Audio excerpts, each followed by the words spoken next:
Hi, this is Eric, the Parts Doctor, and today we're going to show you how to replace the lower basket roller assembly on your Samsung dishwasher.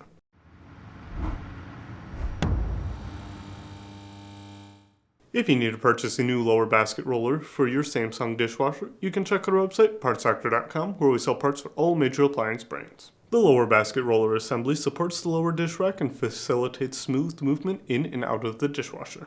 If any of the rollers fail, the lower dish rack may not roll smoothly and may become unstable. To begin, open the dishwasher's door. Then, fully extend the bottom dish rack. Next, lift the silverware basket assembly up and out. Then, remove the lower dish rack by lifting it up and out.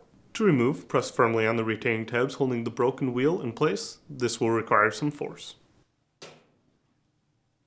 If you need to purchase a new lower basket roller assembly, you can check out our website, partsdoctor.com. We'll leave a link in the description below. You want to make sure that you are searching with the model number from the tag on your dishwasher to make sure you are getting the correct part. For Samsung appliances, use the longer version of the model number listed on the tag, followed by a dash and then the version number if one is listed. For example, this dishwasher's full model number ends with a /AA-00.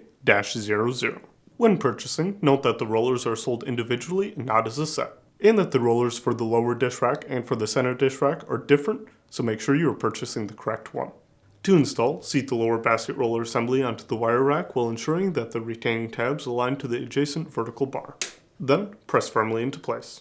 Next, align the wheels on the lower dish rack to the grooves on the door and set it into place.